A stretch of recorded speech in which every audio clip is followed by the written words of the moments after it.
righty. Hello. Are there questions? Yeah.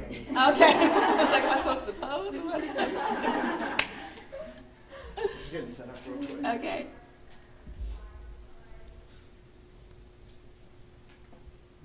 You guys ready? I guess first, Tyra, of course, we're talking about women in business. How important is it for women to have these different ventures outside of the typical domestic world? Say it again. How important is it for women to have, different ventures, be involved in business outside the stereotypical domestic world? Oh, besides stereotypical domestic role. It's an interesting question. Let me figure out how to phrase that. I think today's woman is every woman. She is daughter, she is mother, she is businesswoman, and we have been told that we have to make a choice. And I think there are a lot of leaders right now, particularly I think at the forefront is Sheryl Sandberg, the COO of Facebook, that is saying you can have it all. There can be a balance. You can be a mom and leave the office at 5:30 p.m. and be home every night to have dinner with your children and lead the biggest corporation on the entire globe right now. So, I don't think there needs to be a choice, but at the same time, if a woman does make a choice to not have a family and to be an entrepreneur and to dedicate her life to that, there's power there.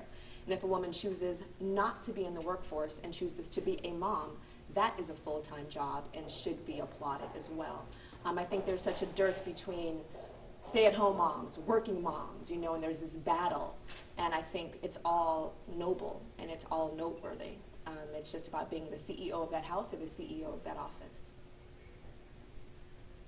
What's going to be your main message today when you speak? My main message, it's important for me that when I am speaking with people, that it is not just about information, but it's entertainment and information. So it's going to be funny. There's going to be some physicality going on. I'm going to get the women out of their seats. And I'm going to tell the story of my journey along the way in 3 different buckets with a very specific tongue-in-cheek theme with a lot of takeaway. I think it's important to give information, for it to be entertaining, but for there to be specific takeaway so that when they walk away from this speech, they have actual specific things that they can do to get closer to their goals. Tyra Waller, Bakersfield Examiner. When we think of girl power, we think of Tyra Banks because you're in the forefront pushing girl power from what appears to be a very sincere place. How important do you think it is for women to have those kind of friendships as they push along to CEO or other positions that they desire in the workforce?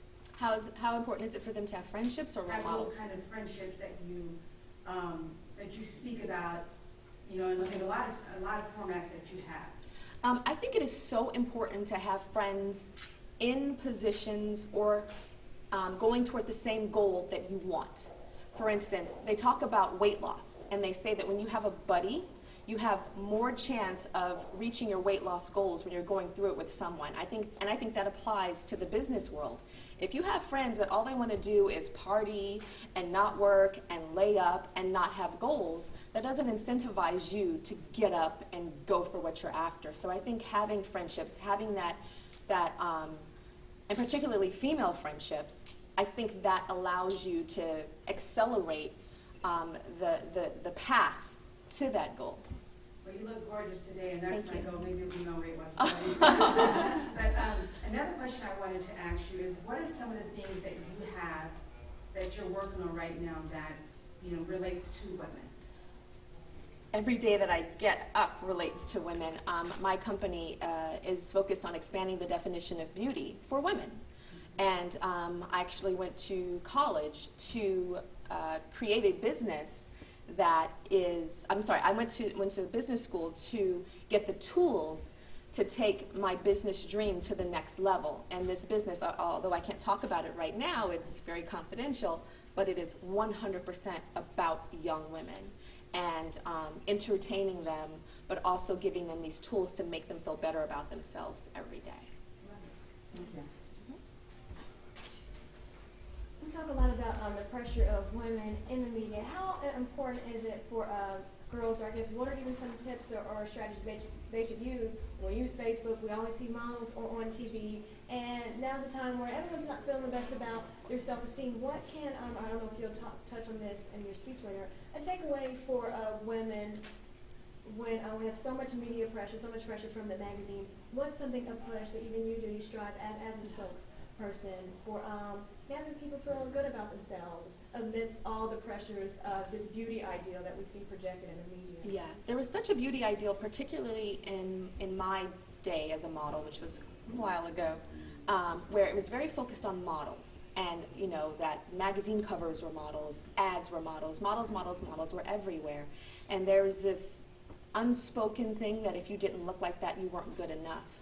And I knew that because I was part of that, because my images were being projected and being retouched, and I had a hair weave that took 3 hours to be sewn on, and makeup that took 3 hours to put on, and push-up bras and body makeup, I knew that I was, you know, adding to that pressure for women to feel that way. And so I started an organization for young girls, and I talked about stripping down and showing the real me, and that there was smoke and mirrors involved. But still, women still have to face that every single day. Now the trend has changed. It's not so much about models as it is about singers and celebrities and weekly magazines saying, oh, look at this celebrity, she gained 10 pounds, she's awful, she's not good enough. So what is that saying to the woman that's looking at that magazine that gained 20 pounds or 30 pounds? So I think we have a different thing where it's not just an image, but it's images with words that are saying that certain things aren't good enough if you look like this, or even more an exaggeration, or more of an even exaggeration of what these magazines are talking about. But what I tell women to do is to look in the mirror and find one thing that they feel good about. One thing. Is it your eyes? Is it your eyebrows? Is it your lips? Can you put on that fuchsia lip and make that shine? And every month or so, try to find something else and continue to highlight that. And I think that's actually really important in the workforce. I was just reading Marie Claire magazine on the airplane on the way here from New York, and they have a new magazine called Marie Claire at Work, which I was so excited about. Selma Hayek's on the cover, and she has on like a suit, and they were talking about certain things that will actually accelerate your career. The sad thing is, women, when we wear makeup, it actually gets us more respected in the workplace, it gets promotions, and I'm like, dang. You know, so it's interesting that this magazine, Marie Claire, is pitching woman power and you know, be a businesswoman and all that. But at the same time, we have to tell the truth, and there are certain things that we have to do that these Harvard professors and another university was saying that studies show that if you put on a little makeup, actually get taken more seriously in the workforce. So, you know, it's playing along with some rules, but not being a slave to them, I think, is important.